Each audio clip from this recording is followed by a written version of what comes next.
Welcome from one second to another video. हा जो video आहे किंवा या व्हिडिओमध्ये सर्वात महत्त्वाची मोठी बातमी जी आहे आज समोर आलेली आहे.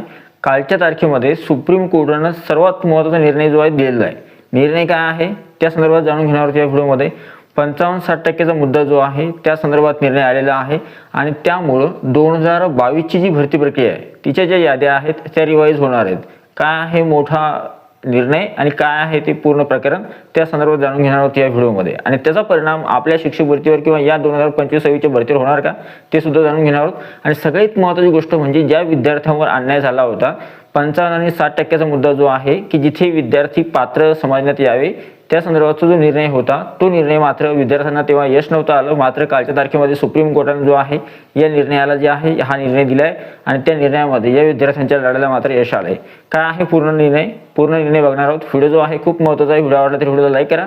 तुम्ही चॅनलवर नवीन असाल तर अशाच प्रकारच्या महत्त्वपूर्ण अपडेटसाठी शिक्षक भरती संदर्भात कोणत्याही इतर इत्तमभूत माहितीसाठी चॅनलला सबस्क्राईब करा. साईडचं नोटिफिकेशन मिळेल त्याला ऑलवर सेट करा जेणेकरून तुमच्याकडून कोणत्याही प्रकारचे नोटिफिकेशन मिस होणार नाही. तर सगळ्यात अगोदर पहिली महत्त्वाची गोष्ट म्हणजे काय आहे निर्णय ते सांगतो. सगळ्यात पहिले अगोदर कालच्या तारखेमध्ये म्हणजे 24 तारखेला जे आहे सुप्रीम कोर्टाने एक महत्त्वाचा निर्णय दिलाय. निर्णय असा होता, प्रकरण कशा संदर्भात होतं अगोदर ते सांगतो. सगळ्यात अगोदर टीईटीमध्ये 55% गुण घेतलेले जे विद्यार्थी आहेत, आता मी एकदम तुम्हाला सिंपल भाषेमध्ये किंवा साध्या भाषेमध्ये सांगतो. आपल्या तुम्ही जर टीईटी परीक्षा दिली असेल तर टीईटी परीक्षा पास होण्यासाठी जर तुम्ही कॅटेगरीमध्ये असाल किंवा कास्टमध्ये येत असाल तर त्यावेळेस तुम्हाला 55% लागतात. म्हणजे 82 मार्क्स पाहिजे तुम्हाला 150 मार्क्सपैकी मिनिमम. ठीक आहे.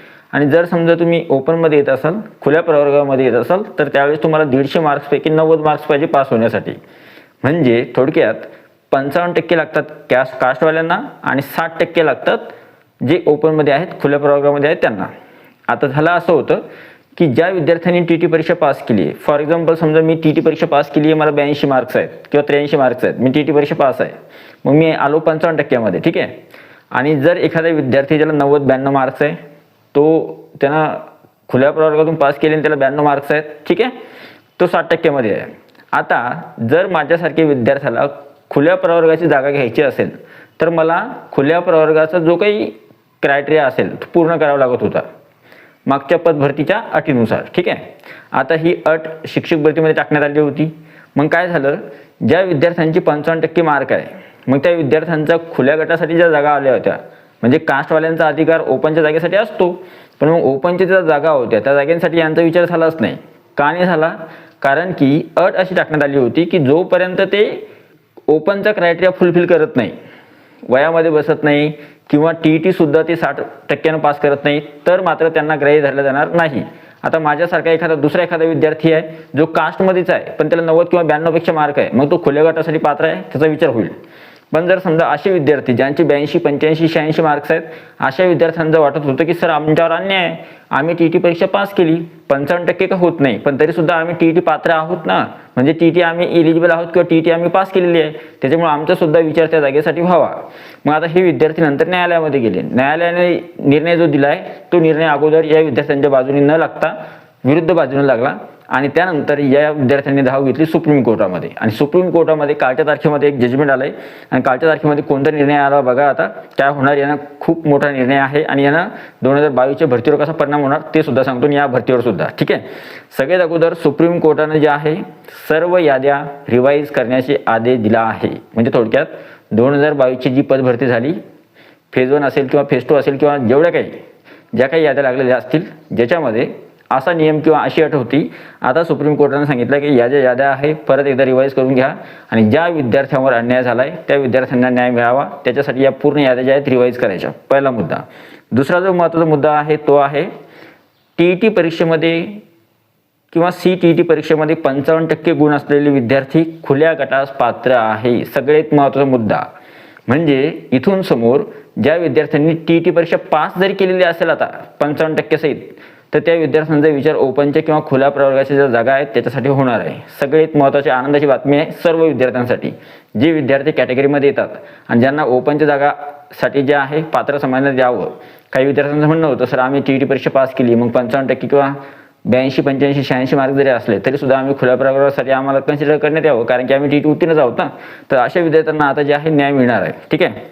तिसरी जी महत्त्वाची गोष्ट आहे ती आहे 2022 शिक्षक भरतीच्या सुधारित पद्धतीने याद्या लावण्याचे आदेश कोर्टाने दिलेले आहेत. म्हणजे 2022च्या ज्या भरतीच्या याद्या आहेत त्या सुद्धा सुधारित पद्धतीने आता लावल्या जाणार आहेत. ठीक आहे, त्याच्यावर सुद्धा परिणाम होणार आहे. आता वेगवेगळ्या विद्यार्थ्यांचं सिलेक्शन होऊ शकतं. आणि सगळ्यात महत्त्वाचं म्हणजे या लढ्यामध्ये ज्यांनी सहभाग नोंदवला, प्रत्यक्षदर्शी जे आहेत किंवा ज्यांनी सहभाग नोंदवला आणि ज्यांनी आतापर्यंत हा लढा दिला आहे त्या सर्वांचे मनापासून आभार.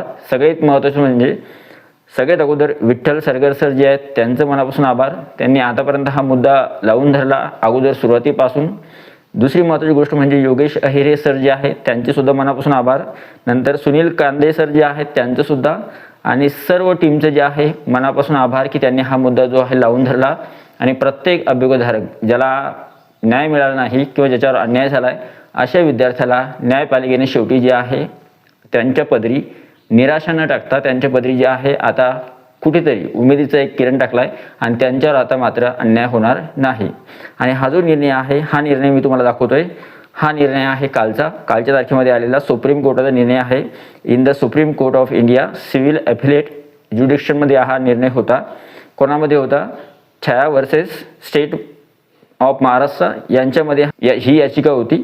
आणि नंतर याच्यामध्ये खूप मोठं जजमेंट आहे, स्टॅच्युटरी स्कीम आहे, फॅक्ट्स आहे, नंतर सोबत सबमिशन्स आहेत, नंतर relaxation in eligibility criteria, merit determination या संदर्भात सुद्धा माहिती आहे, permissibility of relaxation with limited weightage या संदर्भात सुद्धा सांगितलं आहे.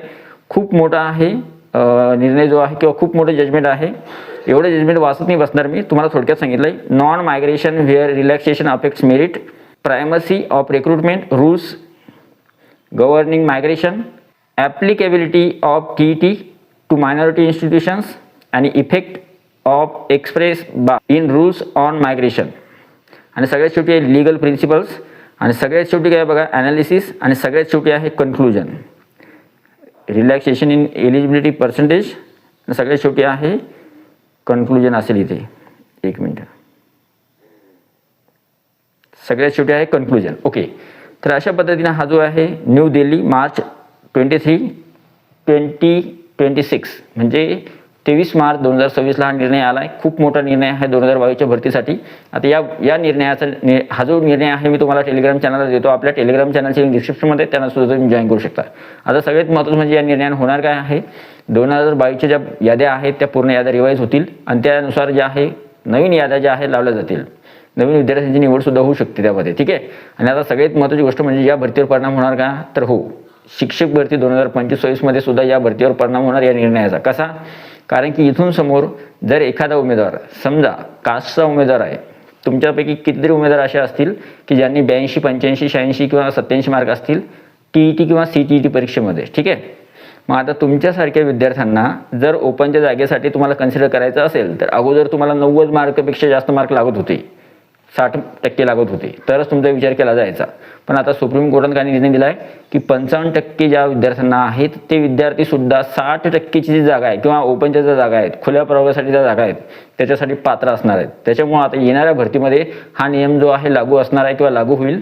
कारण की 55% म्हणजे थोडक्यात माझ्यासारखा उमेदवार ज्यांना 82 मार्क्स घेतलेत, TET परीक्षा उत्तीर्ण केली किंवा माझ्या सर्टिफिकेट आलेलं आहे की TET परीक्षा तुम्ही एलिजिबल आहात किंवा तुम्ही क्वालिफाईड आहात, तर त्यावेळेस मी मात्र TET परीक्षा पास असल्यानंतर ही गरज नाही की मी 55% पास झालो किंवा 60% पास झालो, मी उत्तीर्ण आहे म्हणजे मी त्या जागेसाठी पात्र आहे. ठीक आहे. त्याच्यामुळे जे आहे इथून समोर आता 2025 मध्ये हा नियम तुम्हाला लागू झालेला दिसेल. आणि इथून समोर कोणत्याही एखाद्या कॅटेगरीचा उमेदवार ज्याचे मार्क्स 55% आहे आणि ज्याला 60%ची जागा पाहिजे किंवा ओपनची जागेसाठी जर त्याचा विचार करायचा असेल तर मात्र त्याचा ओपन जागेसाठी विचार होणार आहे. म्हणजे सर्व अभ्युगधारकांसाठी ही आनंदाची बातमी आहे की जे कॅटेगरीमध्ये उमेदवार आहे ज्यांना 82, 85, 86 मार्क्स आहेत, TET परीक्षा पास आहे, त्यांना मात्र ओपनची जागा जी आहे ओपन जागेसाठी त्यांचा विचार होणार आहे. सगळ्यात मोठी आणि आनंदाची बातमी आहे. ठीक आहे. व्हिडिओ आवडला तर व्हिडिओला लाईक करा. तुम्ही चॅनलवर नवीन असाल तर चॅनलला सबस्क्राईब करा. तुम्हाला काय वाटतं हा निर्णय योग्य आहे किंवा नाही कमेंट बॉक्समध्ये नक्की सांगा. व्हिडिओ आवडला तर व्हिडिओला लाईक करा, जास्तीत जास्त शेअर करा. भेटूया पुढच्या व्हिडिओमध्ये. तोपर्यंत व्हिडिओ बघितल्याबद्दल thank you so much. Take care. Bye bye.